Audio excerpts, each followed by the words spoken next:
guys. Going live in a minute and a half.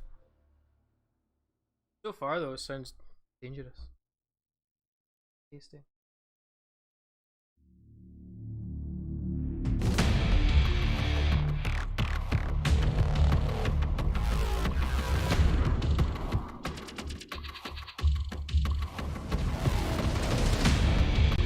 Right, guys. So, again, today's topic. Main one, we're just talking about updates to our characters we feel deserve it. Hope you've all got a few that you're thinking of. If not, I'm going to be chucking some around the table. I could hear that. I didn't want to call you out because I knew you were. It's like, I can tell what Ross is doing.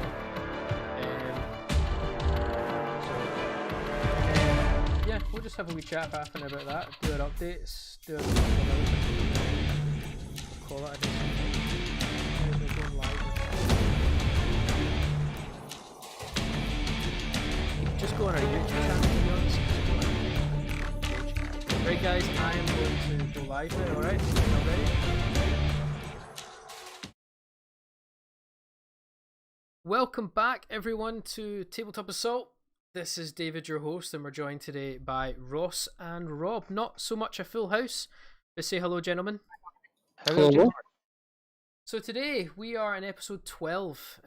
We've been trying to keep these podcasts as regular as possible, and thanks to everyone that's been following us along these sort of podcast journeys. Today we've got probably a less sort of detailed podcast topic for us today. We want to talk about updating characters. Who deserves the Ghazghkull and Abaddon treatment? If I pronounced Abaddon wrong, because I know a lot of people call us out for that, too bad. That's how I'm pronouncing it for this podcast. Because he'll probably come up. Abaddon! Anyway, we will not... Cool. Yeah. Cool. No one ever called me out for my expertise in the English language anyway, so I'm going to just be quite comfortable in the way I'm pronouncing it. But guys, some house rules as ever for today's episode. Keep your comments in the comment section or the live chat PC. We don't want to have any naughty words said, nothing spicy. Also, if you have any comments, any questions for us as the podcast goes on, put it in the live chat. Or if you're watching the replay later on today, put it in the comment section below. So, I think it's best we give a little bit of context around when we mean the Ghazghkull and Abaddon treatment. So these are two sort of main characters in the 40k genre that have been given substantial upgrades, two slightly different from each other, but have made them sort of stand out as worth taking again on the tabletop. In particular, Abaddon, I know, for example, has gone from Failbadon to... I think he's a lot better. He's still not as successful as he once was, but he's certainly up there as a character that can cause serious damage. I know one of our battle reports he held off a Tyrannid army to victory practically on his own, which is not an easy thing to do. And then Ghazghkull's had probably some of the most unique rule updates that I think we've seen. Just what I want to call out is obviously the amount of wounds that you can suffer per phase, similar to how the C'tans now operate. Incredible rule. Probably one of the best new rules I've seen for characters in a long, long time. So, the discussion as well is going to be based on our characters that us on Tabletop Assault want to see get that sort of treatment, get that sort of update. This is all based on opinions as well. It's not to say that what we say is gospel or right or wrong. But also, as we go through this podcast, shout out any characters that you think, guys, that we may have missed that you want to think should get an update. We'll maybe jump in and talk about a few of them. So, I'm going to start off, if you don't mind this time, guys. I usually ask you guys all the questions to start the conversation, but I want to take the lead and talk about it today. Yeah, no, David, totally. I wanted to start this one as well, but... You wanted to start it because you have a pre-written essay. Yeah, so maybe it's wise for not me to go first. My bad. Yeah. Or you go, David. Sorry, guys. I'm going to take the lead on this one. So, the first character... Well, I say character. It's not really a named character as such, but it's actually the Swarmlord. Part of the Tyrannid Codex. One of my personal favourite character units to actually take. I think the model's absolutely phenomenal, but I do believe it's missing some key rules which could make it more survivable, because let's not kid ourselves, if you see a Swarmlord on the table, the first thing you kind of want to do is remove it, because as soon as he gets in combat, it is absolute pain. So it's not just himself though. That's the thing, is he'll bring along 20 gene steers at the same time. Are you saying that from personal experience, Rob? Numerous times. Okay. Yeah, no, the Swarmlord is a really good conjuncture to the rest of your force to make it work really uniquely. Genestealer Cult's perfect example. Hive Commander ability, fling them up the table and just cause untold damage to your opponent. Now, I'm going to go into a bit more detail about the Swarmlord that I want to kind of bring to the conversation. So one, I don't believe its combat ability is that weak. I think its combat ability for its consistent 3 damage, number of attacks, its ability to hit are really, really good. However, I have always said Tyrannids, I think, lack a reroll ones to hit or a reroll to hit in general for a lot of their units. But we make it up in other ways. So I'm not going to focus on that because that's an old debate, an old argument. But where I think the Swarmlord really lacks is customization for one of them. I think as a character, there's not enough uniqueness to it. Now, some may argue, well, that's the Tyrannid world for you. But this lore behind this character is he's meant to adapt for warfare. He's meant to get defeated, come back and change, and always change how he fights his foes and learns from his foes. There isn't enough, I would say, options around the Swarmlord to play it any differently. Every time you bring it to the field, it's going to play the same way. So customizing your Swarmlord to make it fit the battle, I think, is one of its lacking. And then in particular, and I'd love to hear quickly your opinion on this, guys, can we not just give the damn thing wings? Can we not let this thing fly across the table like pictured in so many lore articles? The Swarmlord simply just has to sit there and walk across the field. What's your thoughts? Wings, no wings? No wings. No wings. I'm entitled.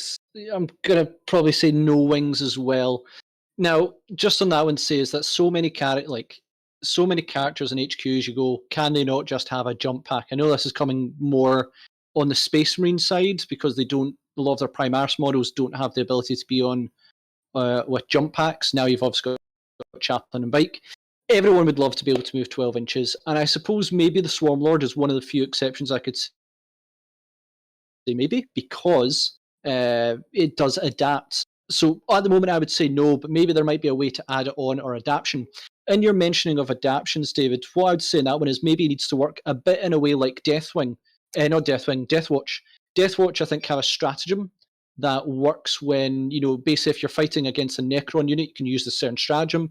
If you're fighting against an Eldari unit, you can use this certain stratagem. If you're fighting against Tau, you get this stratagem. What if the Swarmlords had, before the game happened, depending on what is on your opponent's side of the field, it can choose an ability, if that makes sense. So if you're fighting Eldari, you could use this ability the Swarmlord would adapt it. Don't know what that would be, but when the Deathwatch did it, it was very specific to Eldari. When they did it against Necrons, very specific against Necrons. Just something that sort of, when the Swarmlord fights against certain keywords, it can adapt. Maybe it needs a roll, I don't know. But the point is, it adapts to your opponent. And I think that might be quite good in that way to get that ability. That's a bit of variance in each game, but it depends on who you fight. What about a similar aspect? I get what you're saying, and I like the train of thought in that, Ross. What about something similar to Necron command protocols? Giving each battle round some way to choose a specific adaptation as the battle unfolds. Because again, he is meant to be the commander. He's meant to be the commander of, choosing what units are hitting the field. Should we overrun? Should we bring in the monsters? It's also got its own sort of lore-wise detached from the hive mind as such.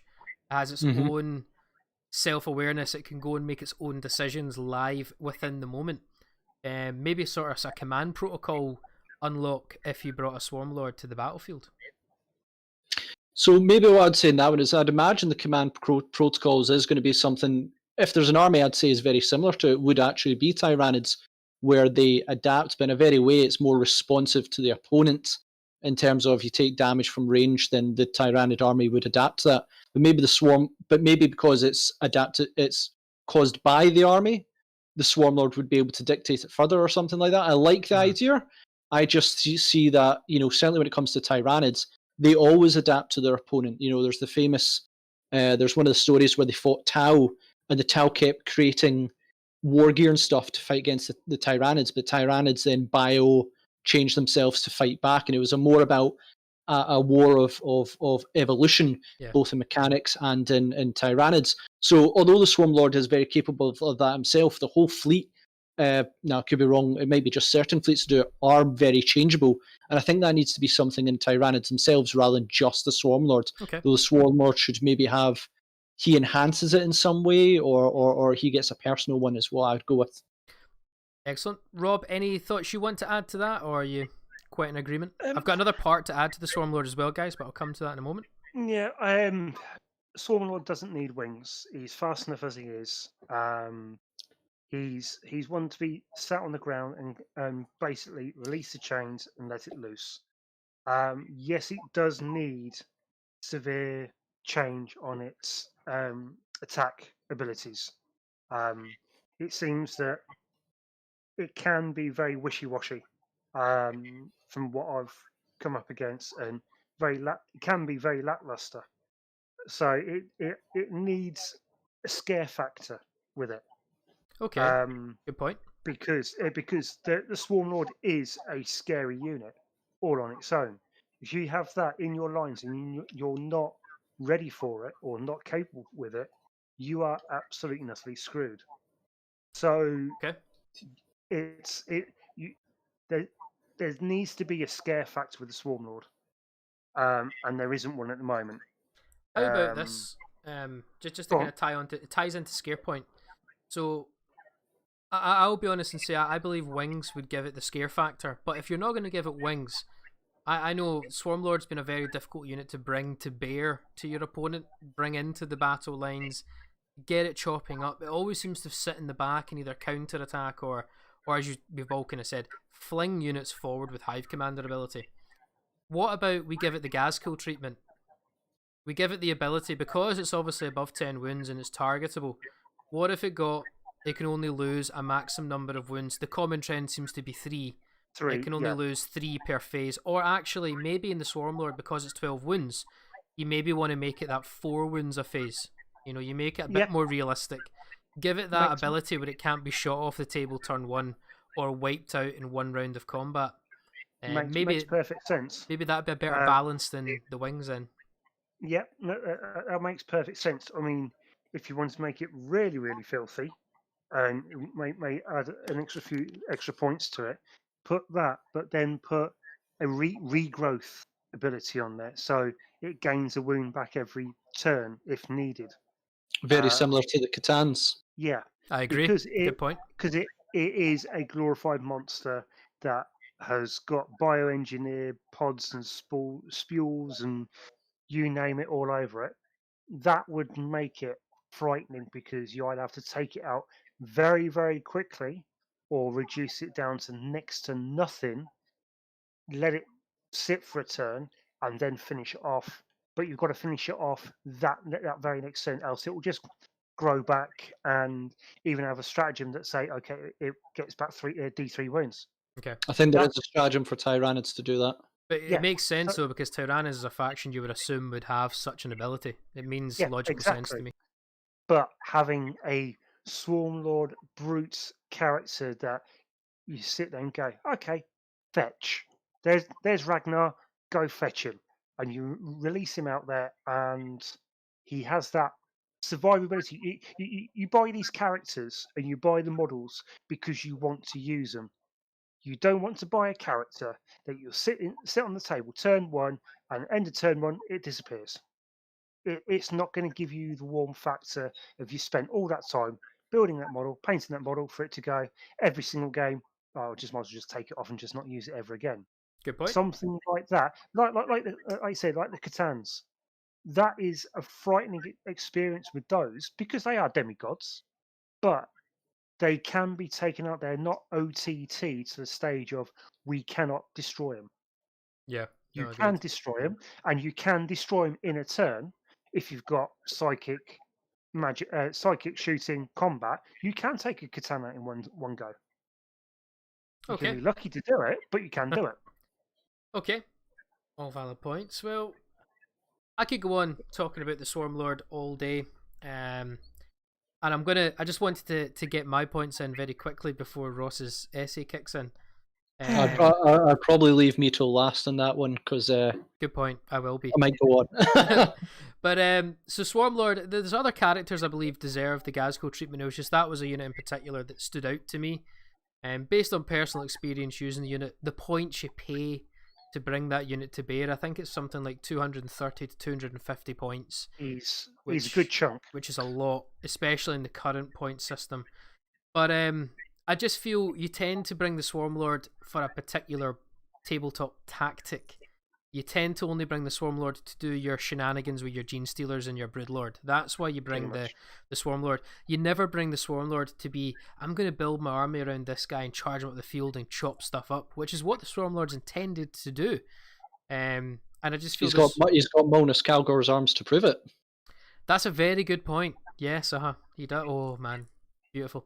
I need to get that. Calm down. I need to get that as like a mosaic in my bedroom above my bed or something like that. That'd be incredible. Anyway, but more importantly, like he needs to have something. I think we all kind of agree there's maybe something missing from the Swarmlord that needs updated to give it that factor. As Rob clearly said, fear factor back. I can't think of how many times I've had the Swarmlord actually rip stuff up. He tends to be flinging stuff forward, just throwing Gene Stealers upon the opponent or throwing Hormagaunts upon the opponent. But to summarise, I would love to give the the Swarmlord, two key things. We've discussed a few updates, but one for me would be wings, which I think we've all kind of voted probably no, except for me, although Ross is on the fence. Wings would be one thing. But the ability to soak up damage per phase, similar to Ghazghkull and the C'tans, I think big 10 wound plus units, and I was very surprised to not see Mortarion get that, if I'm being honest, for the amount of points you pay for Mortarion, although I know some people would argue you'd just never be able to kill him. That's fair enough. Good luck killing a C'tan. It's already hard enough as it is, but I think they're the two key things I would love to see. Soaking up wounds per phase and getting a bit of wings to zip him across the board and make your opponent less likely to sit that Swarmlord back and fling units forward. You're more inclined to fling the Swarmlord forward and be aggressive with it. Or just put him in one of those drop pod things. Yeah, but then he's 9 inches away. Yeah, that's fine. I'd rather give him wings and give him a 24-inch shunt right across the board. We all wish our best characters had wings and jetpacks and everything, and bikes or whatever to get across the board. But not everyone can have 12-inch movement. Well, the best character in the game, clearly, Magnus. Magnus. He's got his wings. He's also got his work time. Anyway, I'm surprised I left Magnus off my topic because he always can deserve an upgrade just for the fact that he's been, in my opinion, bullied so much. He always deserves the best treatment of all, but he's going to go up to toughness 8. I'm 90% sure the Demon Primarchs, if there's any more after that, are all going to be toughness 8. I really hope they do, and I think they deserve toughness 8. It makes sense to me. They're meant to be knights for the chaos. Anyway, right. I will move on. Rob, have you had a thought about any characters you feel deserves a little bit of an upgrade, a little bit of polish touch to them? Well, it's going to be a controversial one, as I normally do, and everybody knows me for my AdMech. Therefore, here we go. I'm going to say something about Belisarius Cawl. And it's not down to his aura abilities or anything like that. Is more down to his survivability. Right. Reasons for this, and please hear me out. His aura ability itself for reroll everything within his 9-inch bubble, I think that is going to go. It is definitely going to go 100%. Yeah. So that is the main boon for Belisarius Cawl, especially under Mars with robots, etc., rerolling everything, fantastic. Now, the 9-inch bubble for reroll is absolutely awesome. Don't get me wrong. What I find with him as an 8-wound model is as soon as he gets anywhere in combat or when he starts shooting at him, he falls apart like a wet lettuce. Now, yes, he's got the ability to heal himself. Yep, that's fine. That's fine. But he is an engineering god. He should be able to have these mechadendrites fixing him continually over time when he gets a plasma shot straight to the chest, blows a hole in it, and he goes, fine, stuff you, and starts fixing himself during it. Okay. So the Ghazghkull treatment again, or the Catan treatment, I should say, he's got 8 wounds. Okay, if he can soak up 2 a turn, or 2 per phase, I should say. Okay, yeah, with you, I'm following. Yeah, that will give 1 to the fluff, because I've been engineering god of Mars and everything that's wholly mechanical. But at the same time, it will give him more survivability. I don't mind paying 210 points, 220 points, or something like that for a character like that. If his rules change to still a 9-inch bubble, but re-rolling core, yeah, it's gonna suck majorly because you can't put it on robots as everybody does. And with the rules for robots as they are now being vehicles, yeah, it's a no-brainer. But if you could do just a little bit of survivability on call, it will make him more of a go-to in 9th edition, especially when the new dex drops, which I'm hoping in a couple of months.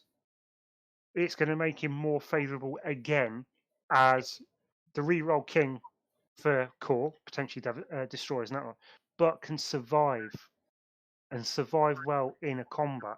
So you're feeling the biggest issue you have with Cole just now is basically the one key crux, survivability. Yeah, because as soon as he's left on his Todd, He's only got a 5-up invul save. Yeah, exactly. That seems criminal. Yeah, so it's sort of like you have to hide him at the same time as using his abilities. If you've got that one tank that's going to be dangerous, come right close to you, you have to get him out. If you've got nothing around there, use his Silent Atomizer, D6 damage on D3 shots, puff, get out.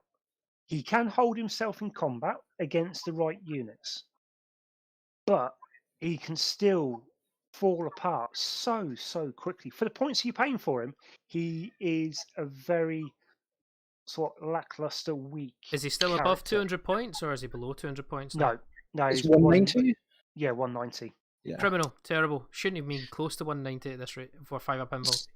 Yeah, so there's a lot to discuss when it comes to Call. Definitely we know that the main reasons for taking him, in my mind, is the rerolls and being able to affect canticles. Yes. With the rerolls being the primary reason for taking him.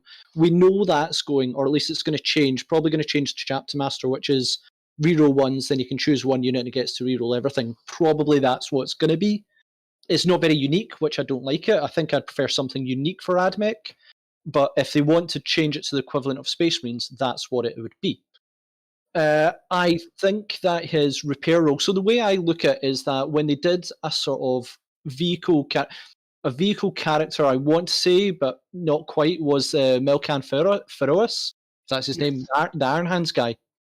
You know, he gives a flat 3 repair to vehicles, which Call shouldn't be rolling either. He should be, if he's going to continue to repair, it should be a flat 3. Or even a 2.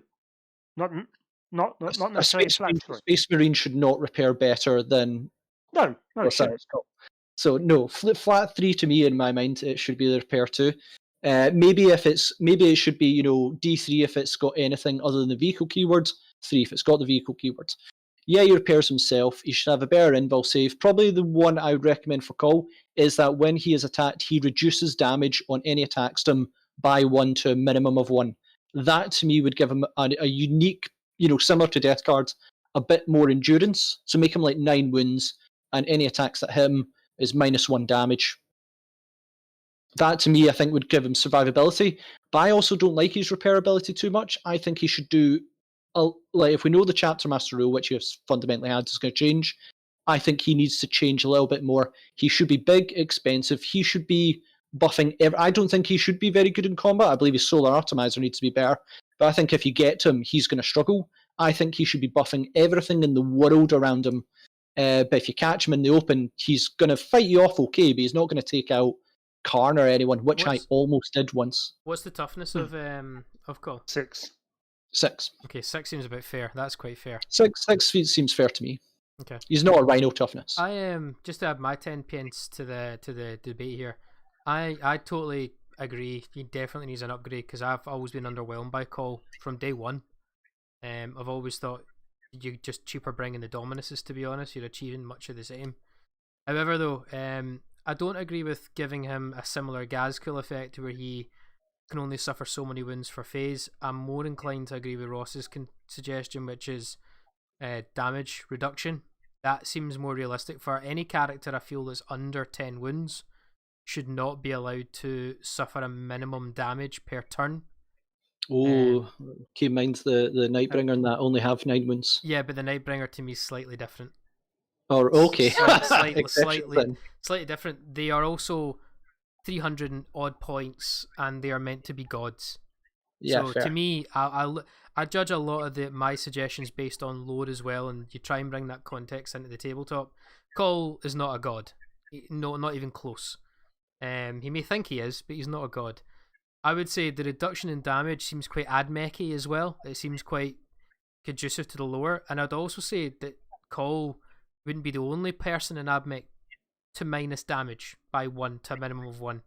I think that to me seems like a Dominus thing. That seems like a quite a normal thing for tech priests in general to have. I could be wrong. I'm not as Admechy as you two, nowhere near it. But I just feel you're totally right. Iron Hands should not be out building or out repairing stuff. And I feel if anything, they should be taking bullets and then sponging it. God's sake, man, their Dominuses, they're mechanical. They're not even organic. They should be able to just take the shots and repair. Yep. Interesting one. I also agree Cawl shouldn't be a combat character at all. No, it should never be. No stretch at all. The way I look at it is that, Admech in general should be buff characters but with a bit of range, but useless in combat. Similar to Tau. Tau should be very good at ranged characters, not too much buff and useless at combat. So like Admech would be, Admech and Tau both useless at combat. Admech's better at synergy, but not as good as shooting. Tau should be better at shooting, not as good at synergy, but that should be where their strengths lie, in my mind. So I believe Admech needs to be better with its sort of abilities, how it makes armies work. Mm-hmm. All right, Rob, any closing thoughts on Cawl? Do you want to summarize again? All based on opinion, what you would like to see. He just needs just a bit of love. I mean, his rules have been there for quite some time. Not really changed. His points gone up and down, and just needs a bit of love. I'm all up for change on there, and I'm all up for making it more fluff orientated, but also when you take it to a serious tournament game, and that he's there, he's a character that you want to use, but you also know he's going to be able to stand his ground more than anything. He's not going to be one shot. Oh right, okay, he's gone.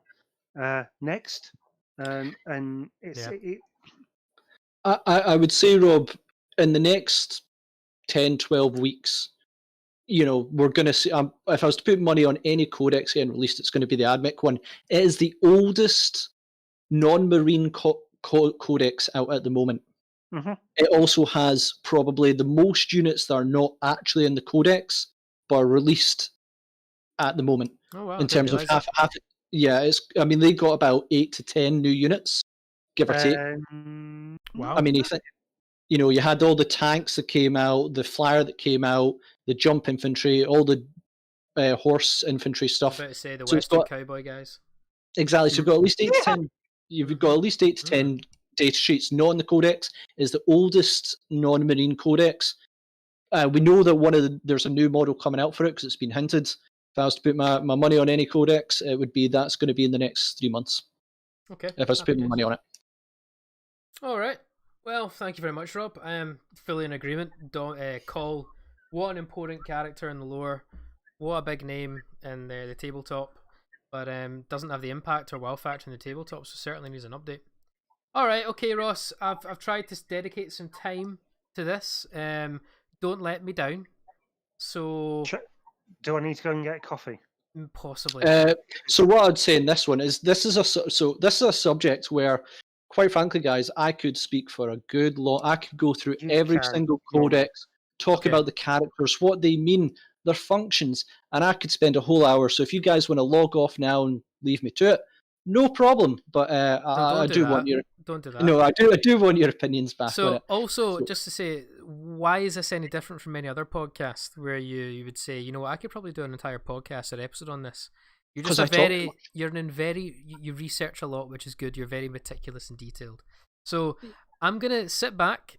I'm gonna hand the floor over to you, Ross, and you tell me when you want me to talk. All right. So you're probably going to talk straight off this one. I made this. I brought up this subject, said to everyone what characters need the Ghazghkull Abaddon treatment.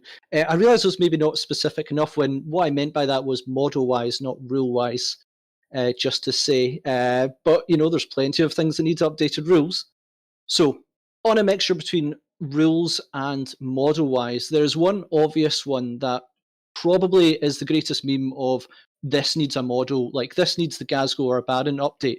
And to me, that is Asdrubal, might have pronounced it wrong, Vect. Now, Vect. He does not have any rules at the moment. Goodness knows he did back in the day.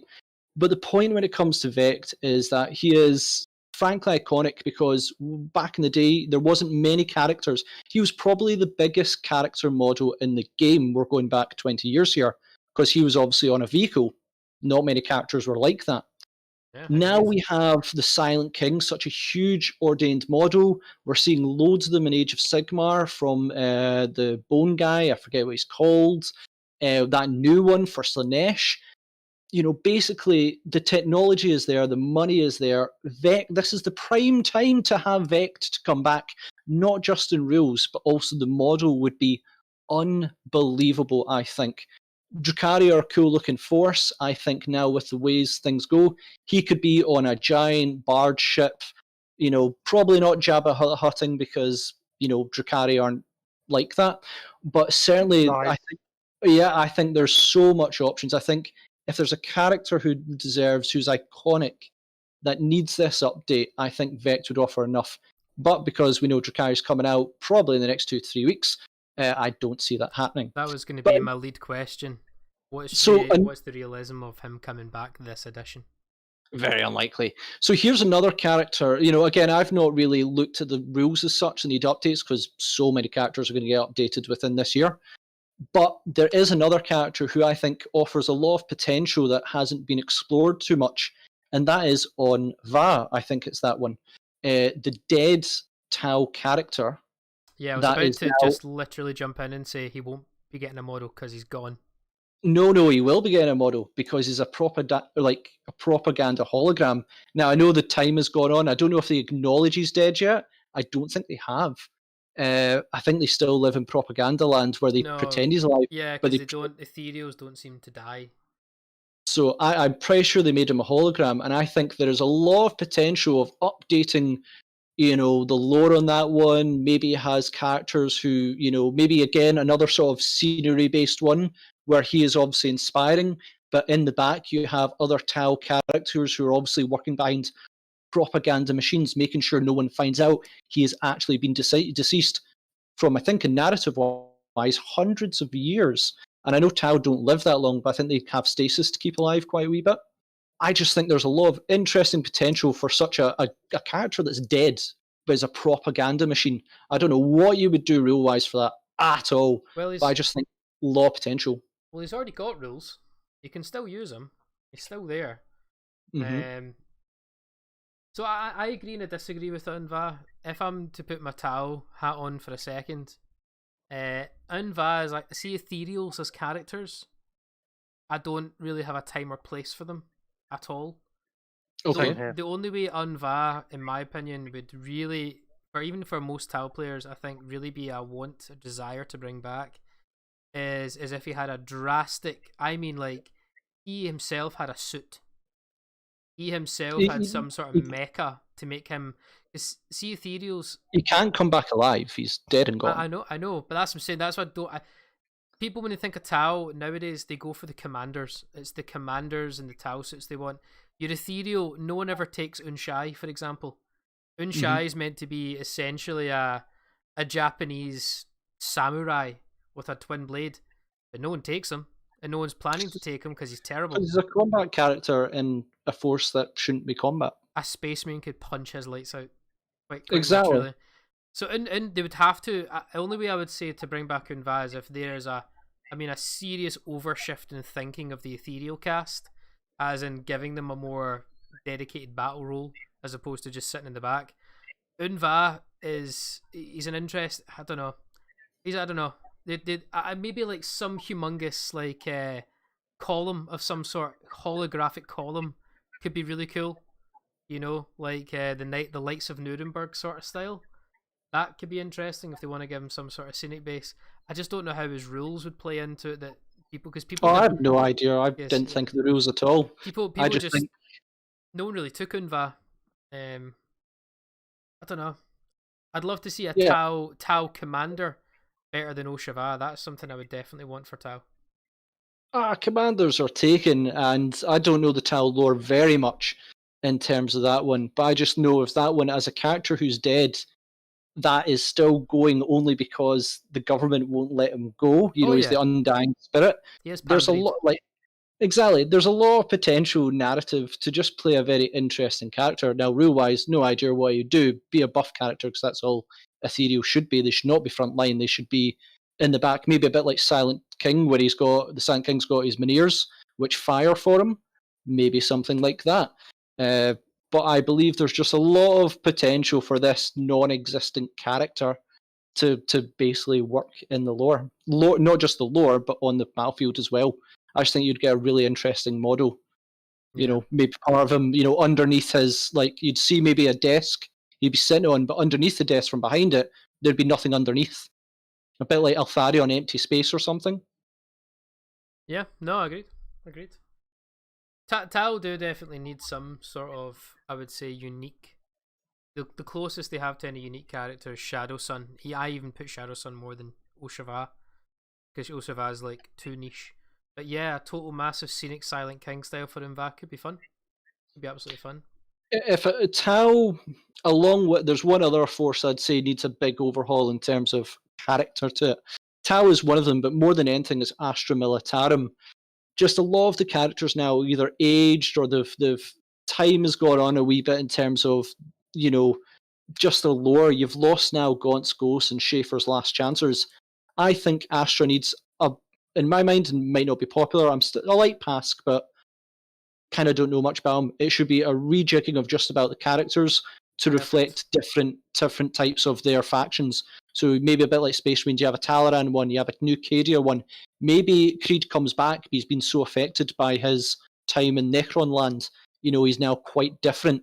But you used to have, as I said, Gaunt's Ghost and Schaefer's Last Chancers.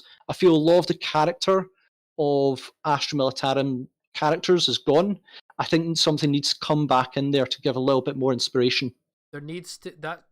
I think Rob, you may disagree or agree with this, but I think of all the factions, you're totally right. Needs an overhaul, but Astra Militarum should be given their own sort of dedication from GW because it is They, humans. They are humans.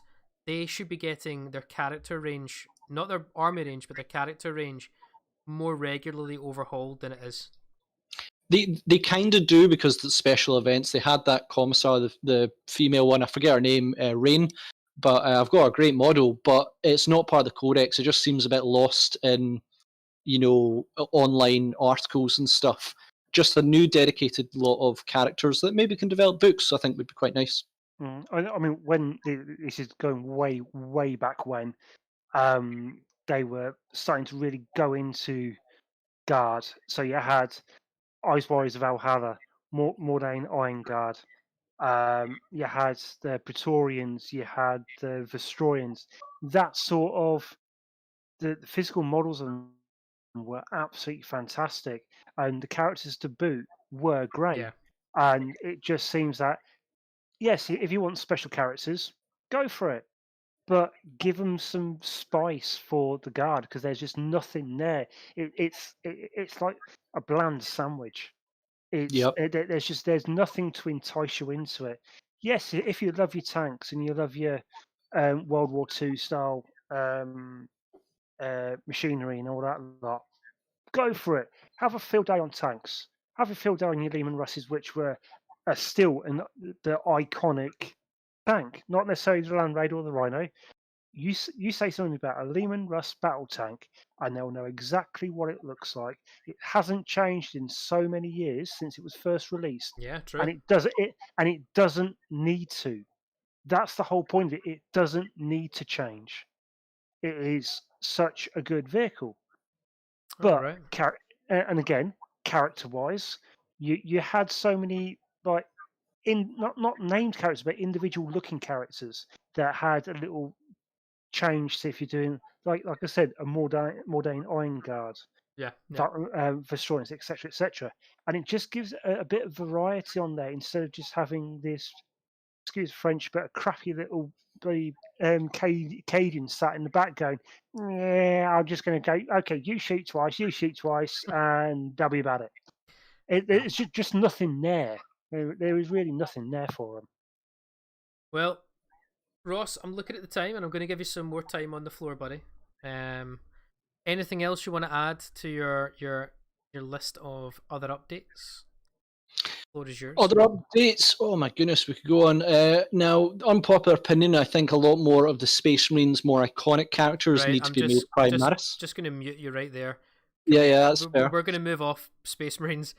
Because I know the community is toxic about Space Marines just now. Any non-Space Marines, that's my fault. I should have prefixed that, Ross. Sorry for that. Well, too late. Just to say, I'm going to quickly say on that one, I've seen one of the best converted Azrael models, like Primaris. It was fantastic. The Lazarus. Yeah, it looks great. And then I've seen a Dante one. Basically, these are, Logan Grimnar got his sledge, but these are the key leader guys. I'm surprised they didn't get updated, but fair enough. Chaos Space Marines actually has the most, I believe, updated special characters possible. I believe the only one left is now Lucian. That's in the main Space Marine Chaos Space Marine range. Lucius. But also Karn hasn't had an updated model for... Yes, Karn has that. Yes, it has. Yeah, Karn's been about we say about 4 or 5 years ago, but that's still quite new. In the grand scheme of things, it's newer than Lucius. I mean, Abaddon's 2 years old already now, nearly in February. Oh, it's February.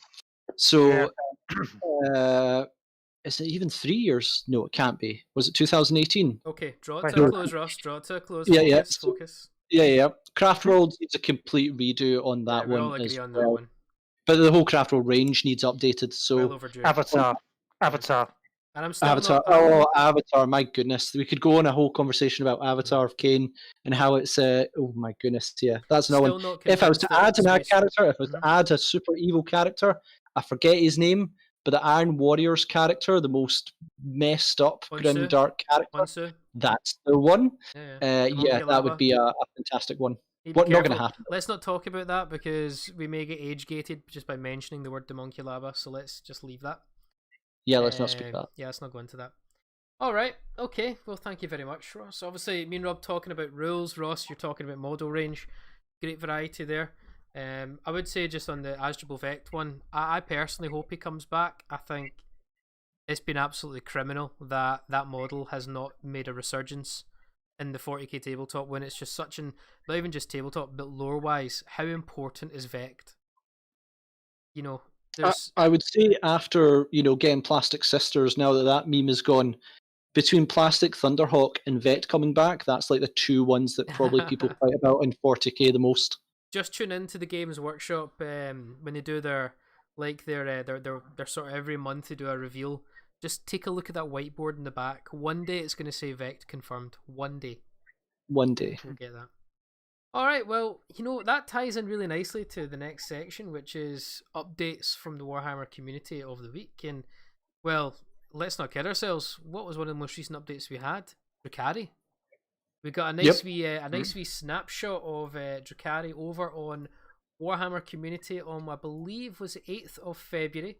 So those who are wanting to double check the article, I believe it was 8th of February, titled Snatch a Sneak Peek at the Faster, Sharper Drukhari.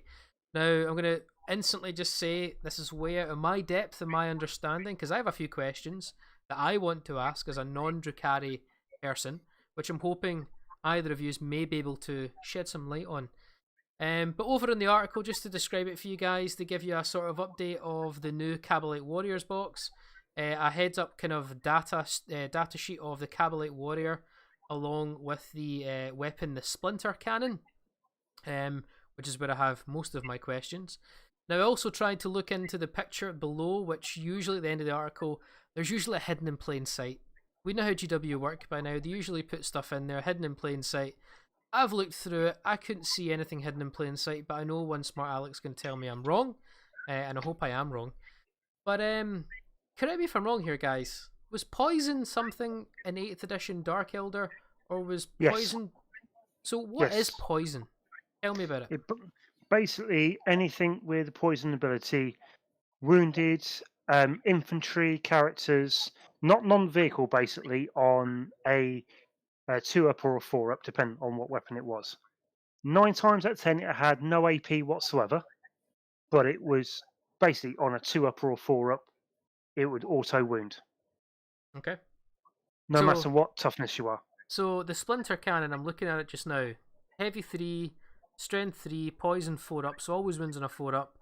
Mm-hmm. But I'm interested to think, is this going to be all units that wins on a 4-up? Anything that is in a vehicle. Cool. And it's got AP -1, 2 damage. Was that always the case for the Splinter Cannon in 8th edition, or is that something updated? Updated. What in particular do we know has been updated? I could be wrong on this one. I think it was Rapid Fire 3 beforehand. It had no AP and it was 1 damage. So it's now got 2 damage, making it more appealing to take on Marines. -1 AP is nice, but it's now more of a range rather than trying to get up close and personal. I think that hurts it on the infantry side, and then it doesn't really affect it if it's on vehicles like Venoms. And then if you're flying about on a open top vehicle, they can still shoot out of it.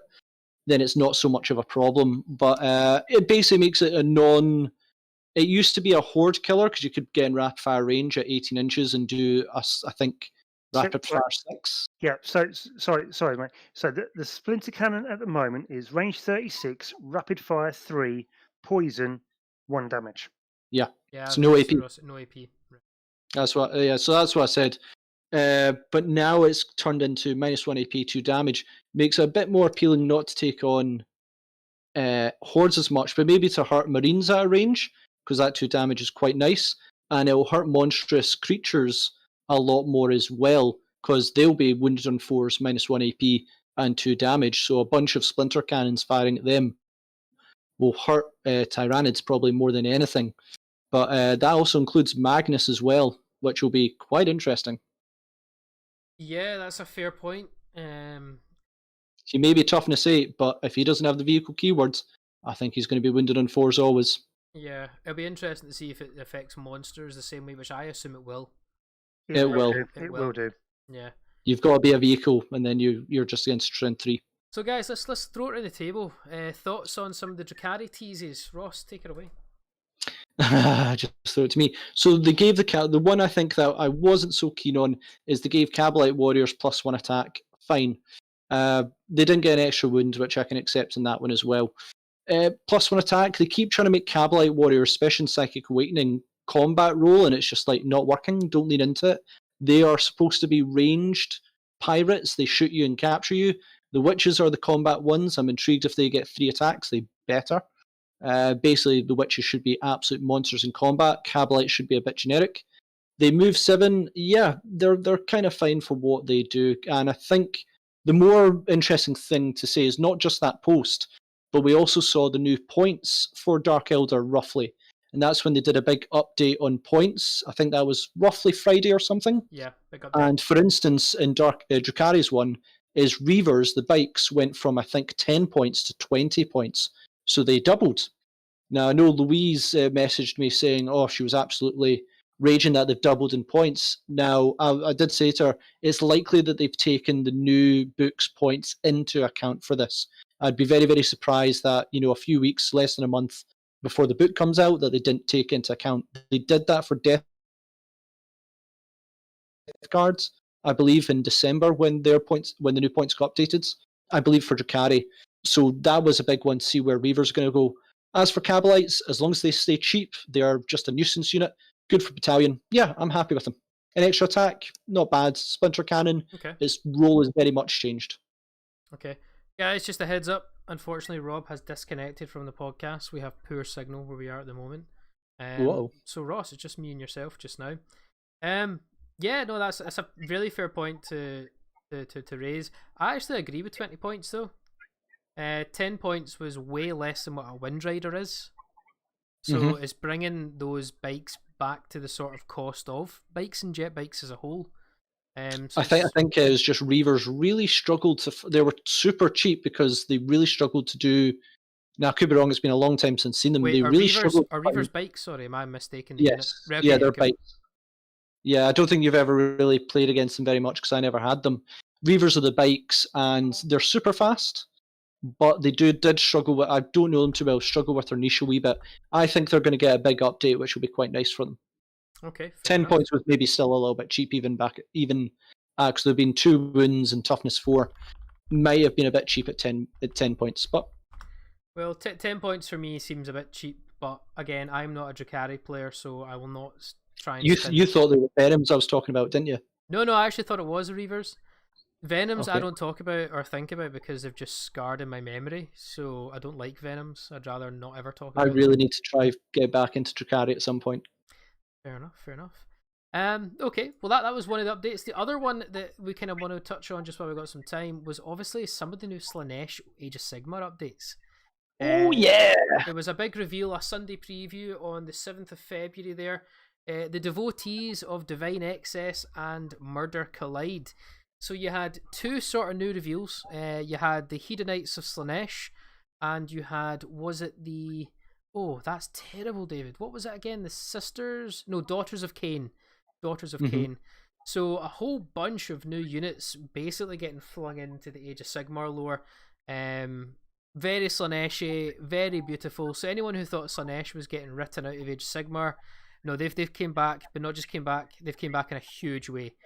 I remember that in 2016, Yeah. everyone was like, oh, Age of Sigmar's getting rid of Slaanesh. No, they're not. They're coming back with a vengeance. Yeah, and if Sorry it's- about that, guys. I'm back. It's all okay, guys. Rob is back with us. Rob, we're just talking. We've just moved on to the last update we want to provide, which is the devotees of Divine Excess Murder Collide. So the Hedonites of Slaanesh and the Daughters of Cain. So just on my point there, they've came back not just rule wise or army wise. They've came back with what is, in my opinion, one of the best looking model ranges I've seen introduced to Warhammer Fantasy, with the exception of one unit, which is essentially a rip-off of the Zangors, but I can understand it makes sense. You're gonna love when I speak, okay? But yeah. Because however, though, you may not like them now, but I'll convince you. Okay. However, there's 2 units in particular I just need to call out their absolute magnificence, right? They are absolutely incredible. One is Sigval the Magnificent. I know some people don't like the model. I think it is one of the most glorious models I've seen in Age of Sigmar. Although I am a Slaanesh and Emperor's Children fanboy, and I just look at this model and say, I would like to do you as a non-demonic Fulgrim conversion. You look incredible. So that's the first one. And then the second one, well, I'm not going to say they're ripping off any Hollywood films called 300, but they've ripped off a Hollywood film called 300, but I'm alright with that. It looks incredible. The Glutus Orskalion, I believe it's called. The chariot, very scenic, very unique centerpiece model for your army. I'm just in love, and to tell the people on the channel, I actually recently bought behind the scenes Age of Sigmar army. I've just bought into Stormcast Eternals. Boy, did I just make a big mistake. Because this army is possibly, if we ever look at Age of Sigmar, this is going to be a project of mine. This army looks incredible. David, that model, keep in mind, it's got marble, it's got carpets. It is one of I've only been painting a little bit for a while now, and I'm only on my second big project. I couldn't even fathom how to do that model. I would need the most unbelievable guide to even dream of trying to even fathom it in terms of painting. And even then, I don't think I'm even close to brave enough. It's a fantastic model, but to paint it is not for the faint-hearted. But it just shows that in terms of Games Workshop, some people might say, oh, you want to go with functionality in terms of game side, that it's friendly to paint. But this one throws a challenge, and you know what? I think the community have said that they're absolutely in love with such a challenging model that many people won't be able to paint. Probably the majority of people won't be able to paint, but it's something to look up to and go, wow, that is something else. Yeah. The one other model it's not, I just want to quickly point out, there was another model that was shown, if I can get her name. Lord of... Is it a Sister of Cain one, or is it a glutinous one? It's terrible. Shade Speakers, I believe. No, not Shade Speakers. Basically, right, so if you go on the page, you've got the Lords of Pain, right? Yep. Up at the top, and you've got the gentleman with the lovely mace and regalia. However, to the right of him, you have a female wizard, I believe. Could be a female wizard, could be a male. However, there's a very infamous character, which I'm going to bring up the name. And I'm going to just call this out, and this is a wee throwback for some people. This is terrible. Give me a wee second. Be patient with me. You will all see this eventually. Let's you try to do last minute research, David. Rito, is it Rito Revolta? Oh, is this from Power Rangers? Yeah, I've not seen that model, but cool. So basically, Slaanesh is just ripping off. Yeah, Rito Revolta. So if you ever get a chance, go on Google, guys, and look up Rito Revolta from Power Rangers. Come back to the article and tell me there is not similarities in that model. That is your Rito Revolta of the tabletop. So yeah, fair enough. So impressed. So to give you a bit more hopeful hope that so you've seen the Slangor Fiend Bloods. All I've got to say in that one, David, if Zangors, if they were sort of the shining bit to bring, Magnus back, Rubrics came in, Scarab Occult came in, and then Zangors came in terms of Death Guard, you had the Plague Marines, then you had Poxwalkers as their unit, and then you had their Terminators, Blight Lords, and the other ones, I forget their name, Blight Lord Terminators, and forget. Basically, who knows, David, Slangor Fiend Bloods, just move them into, Emperor's Children, sort of. I don't think they'd be cult unit because they're too big. Maybe they'd be an elite unit, but who knows? They might fit in with an Emperor's Children devotee stuff. You never know. You mean Thousand Sons? No, I mean Emperor's Children. Oh, sorry, like yeah, as in Slangors become.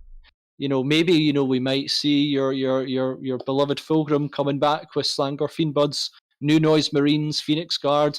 I really didn't want to mention any Primarchs in this one at all, because mentioning characters always brings up, Primarchs. But I just feel if you're going to talk about these Slangors, who knows, this almighty bring back Slaanesh, it could be owed to something to come. Probably not, but we'll see. Rob, what about yourself, man? Yeah, I am back. I mean, for me, out of the whole of that Slaanesh preview, the two main characters that I see are just absolutely stunning. Sigvold, for one, is absolutely stunning. I love the original model because the original model was very flowing. It was very human in a chaos form, if you understand what I mean. It's blonde, beautiful, full works. But at the same time, now they have revamped him, and he does look a stunning piece. A bit more demonic as well. Yeah, he does. But then you've also got, apologise for being crude, but the fat man on the chariot, being pulled by the two large demons. Yep. That just looks so integral, sort of just luscious. It fits the Slaanesh portfolio so well, and the model itself just looks a stunning piece. I really do feel that they will be going through every single army, and they're just going to do one centerpiece model that, if you have, it is like you just sit it in center, put everything around it, and it just draws you in.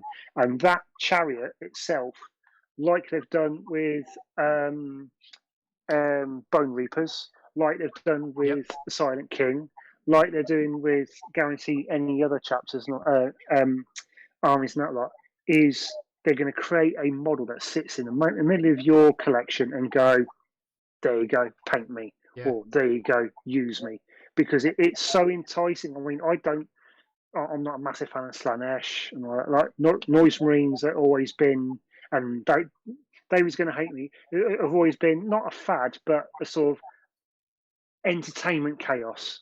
Yeah, of Noise course they Marines, are. yeah. So, I mean, I used to have a load of them with the original guitars, the original sound Yeah. boxes on the mouthpieces on the hands and all that when they first came out, and they were an entertainment chaos army. It's basically glorified rock bands and all that lot, for excess. You're speaking my language here, Rob. So, Yeah. so what I'd say in that one, Rob, is that Age of Sigmar has completely renovated, reinvigorated Slaanesh, rather than it being all about body image, which the models in the past, and people said you can never update Slaanesh because it needs to have certain body images, certain appendages. Now they've, you see the new Greater Demon where they've covered them up, and then you have this gluttonous model, and the one image we had of Slaanesh before has now been slightly changed in the fantasy wide, so we never know what Noise Marines in the future could be. Could they be more about, these, noise sonic weapons that cause nervous damage, as in, you hear them and then your body breaks down, which they fundamentally do. I think there's a lot of potential to make them less gimmicky, but certainly they were the gimmick. I mean, you remember, what's it, Doom Rider and stuff? They were kind of the gimmicky Very much so. side of it, where you had Death Guard as Plague, Corn for Bloods, Zinch being psychic, and then you had the excess people. Yeah, I think there's potential. They've succeeded in Age of Sigmar. Potential for 40k. Right, guys. Well, I need to start bringing this to a close because Go for we're it. reaching the conclusion. We're going to skip our little ending we usually do of our updates of what we're all doing, or something less hobbyish. Because, well, I guess at the moment we're all just busy working our own wee things at the moment. I know Rob's obviously working on a lot of his stuff with commissions. Ross, you're constantly working on Astra, which is coming along nicely. And myself, well, just editing stuff. And Stuart's not here to share his thoughts, but he'll hopefully be here in the next couple of episodes. But I wouldn't mind just finishing it on one sort of final thought. And it's just quite a simple one. So obviously we're now getting into the cutting teeth and bones of 9th edition. The codexes are now beginning to come out.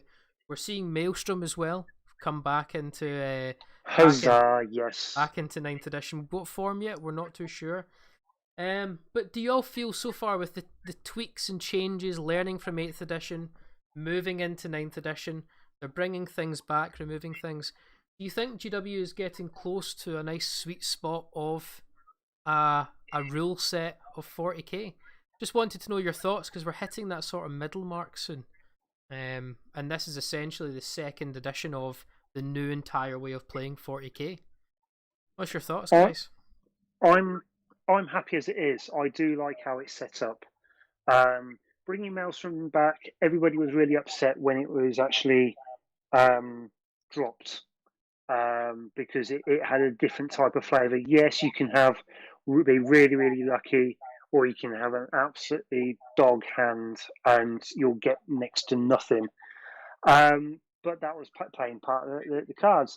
I mean, reinventing the cards, as in you create your own deck, even better, because all those cards that everybody hated that you just could never achieve to be removed, and have your 18 sweet cards that you could achieve it within the game in your hand. Not a problem at all. I love that.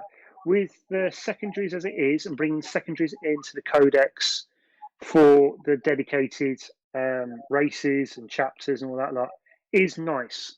I've got the new Dark Angels book, and I've been reading it quite heavily. And the 3 secondaries, if you haven't got the book, I'm not going to go through it. No spoilers there. But if you do get a chance to read it. It's very, very good. The 3 secondaries in this are the best set secondaries for a codex at the moment, and are achievable. And if somebody said to you, okay, we're only going to take the codex secondaries, if you're a Dark Angels player, even if you're Deathwing, Ravenwing, Greenwing, or anything like that, you would be happy on those. the Necron ones and the Marine ones, they're a bit. Yeah, you could if you really wanted. The Space Marine ones are a bit near, same as the Blood Angels ones are a bit near, but as a whole, the secondaries are very, very good. Completely different style of game. You can change them every single time. But I like the way that they're going. The only thing that's really ticking me off at the moment is the Okay. constant point upgrades or point degrades, and it seems like since we started, we've had about 4 or 5 points changes since 9th edition started. Yeah, sure, I will just say on that, and I'll move on to Ross's in just a wee second, but the points changes, I know for a fact, that's a construct of community complaining during 7th edition and 6th edition. They complained there was not enough balancing of the points. Codexes were left in the lurk with a way out scaled point system compared to other codexes, and GW have delivered. Yeah, maybe it's too much on fronts, but unfortunately they've given you what the people wanted, which is regularly adjusting points. No, I can completely fine with it. It's fine, but it just seems it is a constant check on making sure you've got the right points. I mean, Pix is a little bit miffed at the moment because the Reaver jet bikes for Drukhari had gone up 10 points. Yeah, wait till she sees the rules. Wait till she sees the rules. I think you might have missed that. I don't know if you did. I said wait till you see the rules. Yeah. So it's things like that, but at the same time it's just trying to manage the points costs and making sure you've got a legal army continually, and making sure you're using the right FAQ for the points cost. Not necessarily the rules, because you know the rules and you know your FAQ. It's just trying to keep your head in the game for the points cost changes more than anything. Okay. But other than that, spot on, guys. I'm well happy with 9th. Ross, what about yourself? Sweet spot, David, or a lot of work to go? David, this is a huge thing. I mean, every question you ask. But I'm not asking for it. Just want to know, based on the current progress we're at, do you feel it's at the sweet spot yet, or does it need room to improve? That's all. There is still room to improve. The one I mentioned was Maelstrom of War. The next week, they said we're going to beta Maelstrom of War. So on that side, I'd say they also improved terrain quite a wee bit. I'd say it's a huge improvement to 8th. There's still areas to go. The only thing I would say is it's in some ways it's not really how they start the edition. The biggest problem I've got is how they end it. And what I mean by that is once you run out of codexes to update, what you do afterwards. Vigilus and Psychic Awakening struggled for relevance and was a bit messy. What they do after that, that's a big topic of conversation. Good measure of success though, and how the edition done is based on the strength of those extra updates as well. Okay. I could talk a lot about it, but I'll move on. No, another time. Again, we will recap 9th edition in its entirety when that comes. That'll be a separate podcast in its own. But it's always good to try and dip into where we feel the hobby is at the moment on these sort of podcasts. Don't need to go into too much detail. For myself, I just want to be perfectly open and honest and say I'm actually got no issues at the moment with 9th edition. I don't have any concerns. My only concern is what's to come. That's realistically it. I'm quite happy with Maelstrom coming in. That was the final nail for me. That's all I wanted to be added, was Maelstrom of War. Other than that, I can live with 9th edition quite happily. However, do I know that that's going to be the end of any editions to come? Definitely not, because it's GW we're talking about. They need to sell books. So there'll definitely be more editions added into the hobby. But for me, I'm at a sweet spot now. No concerns, no issues at all. Alright guys, well, first of all, thank you very much for watching. Those who are going to be watching this on replay just now, again, any comments, etc., please put them in the comments section below. Just want to thank our guests, those who joined us today, I should say. Ross and Rob, thank you very much for joining us on this episode 12 for our podcast. And again, please join us on hopefully next week. We'll keep you updated on social media for the next podcast to come out. But please join us in another Tabletop Assault Battle Reports. From us all, take care and stay safe. Take care, guys.